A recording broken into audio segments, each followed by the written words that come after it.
could be making $100 million a year. Don't look at the amount of money you can make.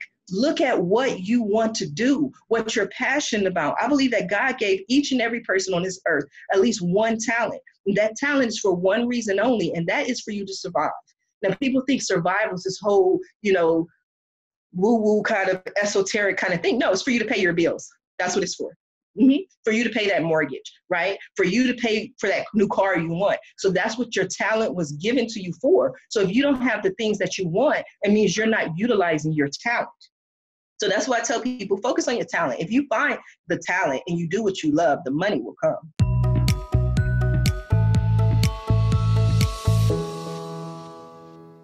Welcome to yourbrilliance.com. I'm your host, Amy Waterman. What if you could ask top celebrities and entrepreneurs anything you wanted? You could ask them their secrets to success. You could ask them how they broke into the business. You could ask them what advice they would give you. Well, that is the position that our guest for today, Sharifah Hardie, has been in. Thanks to her podcast, Ask Sharifah, she's been able to talk to some of the big names in business and entertainment to find out what it really takes to succeed. And today, she's going to be sharing some of those tips with us.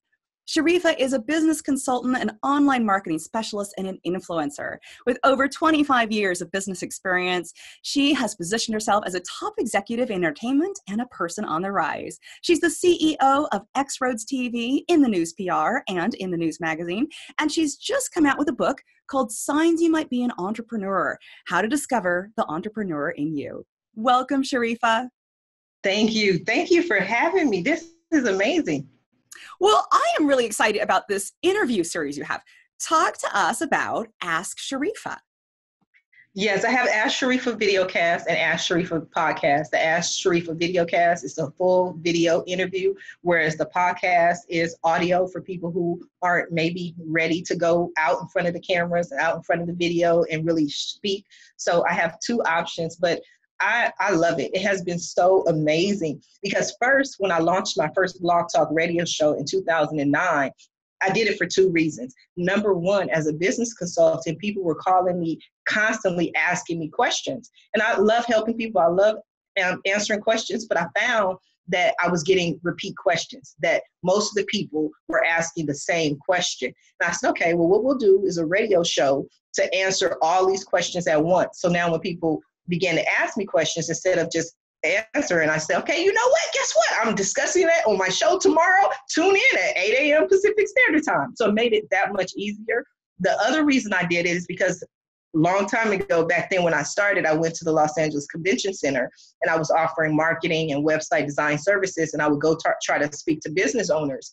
And they would look at me because I didn't even have a booth. Like, okay, you can't even afford a booth. You don't even have a booth here. You're walking the aisles trying to tell people you can market their business. And they basically gave me no time, no attention. And I said, you know what? I always have to figure out how to get in that door. That's like one of my mantras. I'm going to get in that door. It's just a question of how and a question of when. And so I try to figure out the best way to get into the door to these business owners. And I said, you know what? I'm going to make myself into media.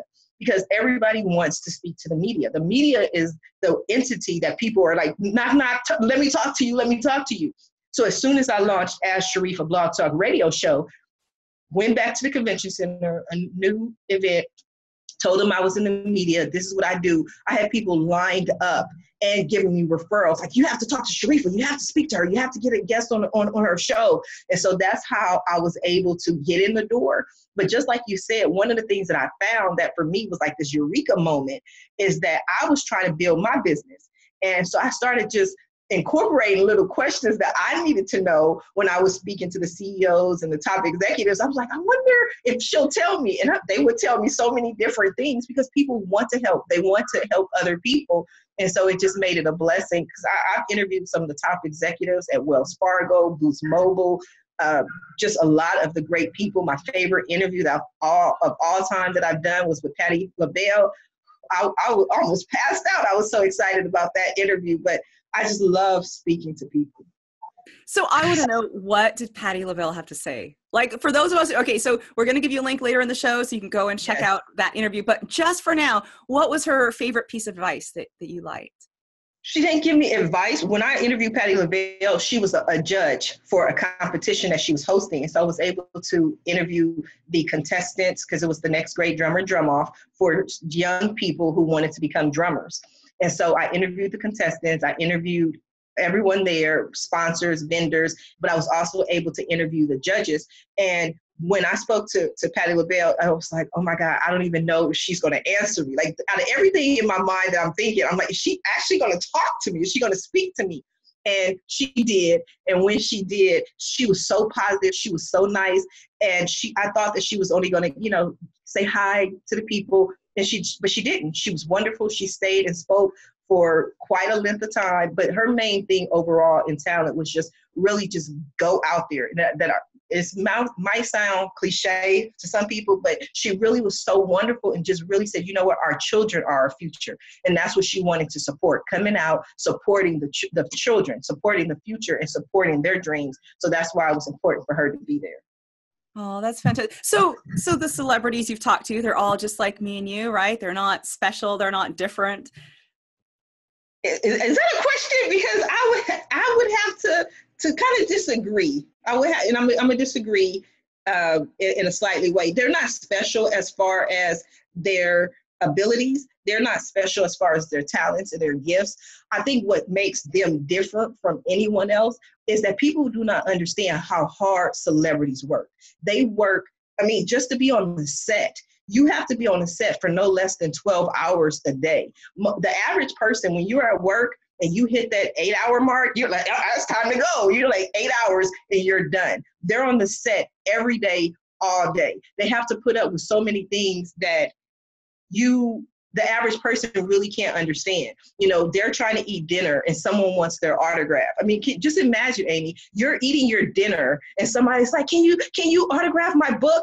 And you're like, wait a minute, like I'm got rock in my teeth, I don't want it, So they are not special or different in that regard, but what makes them special and different, I have met the celebrities that I've met, and I know quite a few of them are they're geniuses. I would tell you, it's very hard for me to even think about a celebrity or a top executive who is not a genius. You have to be able to think outside the box. You have to be able to recreate yourself. Most people, whatever your job is, that you're going to do that same job every day, day in and day out. But just imagine being a celebrity when you're one personality on Monday, maybe Monday, Tuesday, but then you get a new role for another month, and then you're a different personality. So you have to be able to be the same person and yet recreate yourself into a different person over and over and over and over again. So I just have learned so much from them. So I think we've got some great tips there. The importance of reinvention, the importance of putting in really long hours, and also the importance of your story of not letting a closed door mean it's a closed door, of keep knocking on those doors until one opens. What are some other tips that you've learned from, like, you can even pick some of your interviews that have really shaped how you do your work and how you see success? Absolutely. The one commonality that I see in all my interviews, the people I interview as well as in myself, is that, and this is so important, is that they are not quitters. They are not quitters. We are not quitters. If you want to be successful, you cannot be a quitter. Just take that word out of your vocabulary, quit. You cannot quit. You have to keep going, because everybody has a story. You mentioned my book. This is my book, Signs You Might Want to Be an Entrepreneur, How to Discover the Entrepreneur in You. 25 years. I released this in March, but it was 25 years since I built my first website, since I started this journey. I built my first website in 1994. Here I am 25 years later. What happens is, in entertainment, people always say, oh, look, that's Amy. Everybody knows Amy. She's an overnight success. I guarantee you were Amy before success. And what happens is people just begin to see it. And so too often, other people quit. They give up. I've been homeless. I've been divorced. I've been laid off 7 times. Nobody could have predicted that I would get to be the CEO of my own company, that I would work with other companies, be an expert on raising capital, raised millions, literally millions of dollars just through social media advertising. Years ago, nobody would have known that. I tell people this story. When I first built my first website, people called me lazy.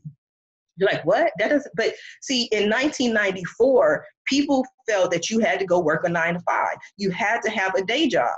And that it doesn't have anything to do with how much money you make. You could earn billions of dollars. They don't care, but you have to go to work. You have to leave the house. I was a teenage mom. All I wanted to do was to be at home with my baby. That was the most important thing in the world to me. I didn't care about billions. I didn't care about the stock market. I didn't care about any of those things. What I cared about is I wanted to see this beautiful little baby take her first steps. I wanted to hear her say, mama.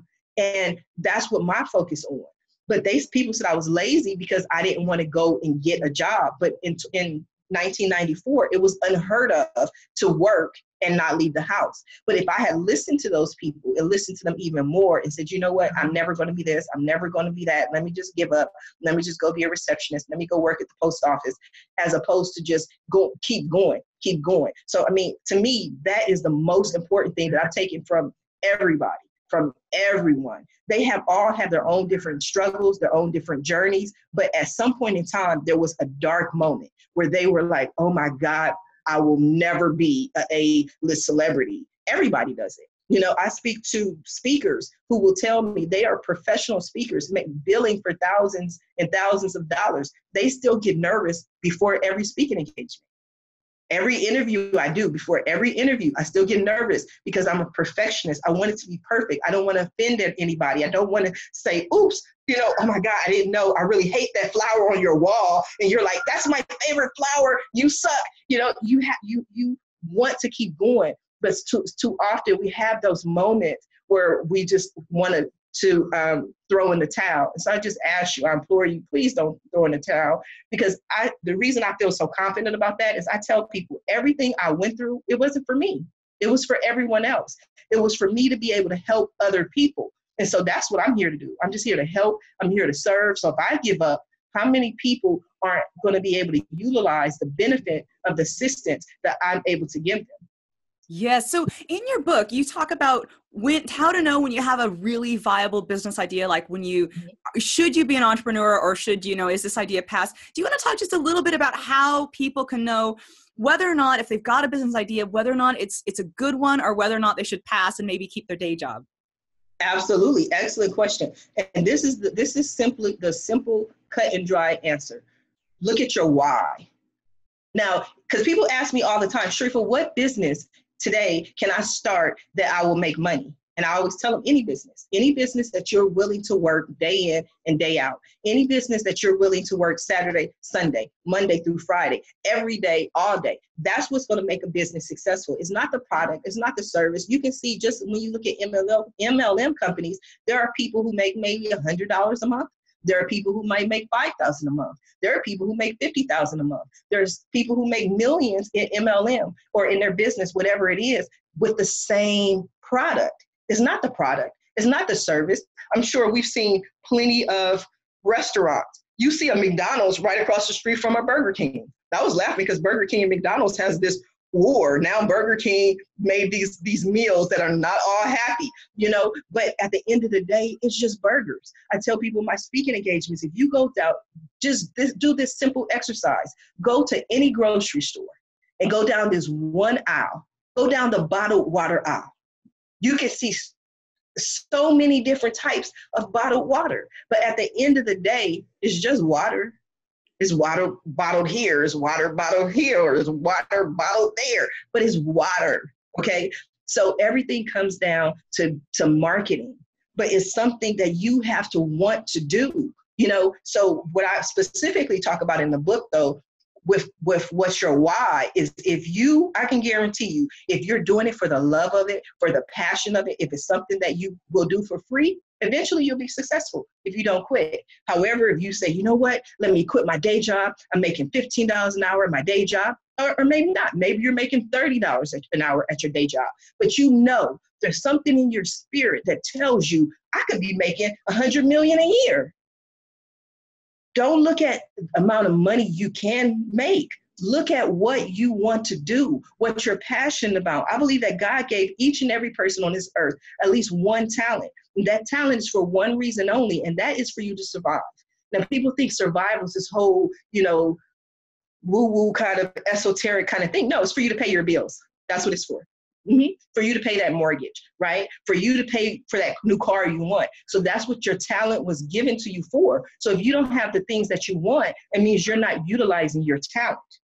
So that's why I tell people, focus on your talent. If you find the talent and you do what you love, the money will come. So tell us a little bit about your other projects, because you've got a ton of other different projects going on. Yes, businesses. Being laid off 7 times, that's one of the things that I learned, is never put all your eggs in one basket. Because if that basket moves, then you're like, okay, what am I going to do? You're up as creek. You know what I mean? So what I do is I focus. That's what investors do. Investors, when they invest in a business, they usually invest in 10 different businesses, or at least 10 different businesses. And they know full well that 5 of those businesses may break even. 3 of those businesses, they may take a loss. But for 2 of those businesses, they're just hoping and praying that they make so much money to make the other losses and the break it even not even important. It's like these 2 wins are enough to take these losses. So that's what I always just do, is just focus on, what's working, that aspect. Yeah, and it's so true too, because I agree. 1994, I was graduating from high school, and I was too. and it's so true. We thought if we get a good education, we get a good job, and the job will pay our bills, and we'll be able to buy a house and go on. It's not like anymore. We're moving to a freelancer market where many of us, don't have one employer. We have many different employers. We do lots of different things. But what it's doing is, given the current economic climate where you can't rely on companies to be around in 10 years, you're right, you're hedging your bets, and you're, the more projects you're involved in, the more chance one of them could skyrocket. But then we're talking about dividing our attention, aren't we? So, if you have 10 projects, can you be equally passionate about all of them? Well, there's 7 days in a week, So what I tend to do is juggle the projects to a certain extent, and I also prioritize the projects. My favorite, which is my pet, my Ask Sharifah videocast. I love that. I love that because it's just like this. I can sit and I can talk to somebody and see, you're doing this interview and you're doing a fabulous job. But my guests, they're here so that I can present what they're doing and also ask me questions about their business. So I know that I have to do a service to them and really provide them with the information, experience that they're looking for. And that's a lot of fun for me. But I only do interviews a certain time per day, between noon and 6 p.m. Pacific Standard Time, Monday through Friday, daily. So I don't focus on the interviews during other hours. That's when I really focus on networking and meeting other people. And then everything, even though it may seem like different projects, I make sure they all work well together. For instance, Ask Sharifah, that website, AskSharifah.com, is where I have my book, Signs You Might Be an Entrepreneur. So you can go to AskSharifah.com and pick up that book. And then also is where I have the video interviews. So people can go schedule their own interview whenever you're ready. Definitely have to get a show for you, Amy, make this happen. We'll talk about that offline. But then that's really what the extent of what I do for Ask Sharifah. But then I have my own PR company, inthenewspr.com. And what happens is when people come to be a guest on my show, again, why I started with the PR company is they tell me, I say, Sharifah, I really want to get out there. I really want some exposure. I want to do some podcast interviews. I want to do this. I want to do that. But I simply don't know how.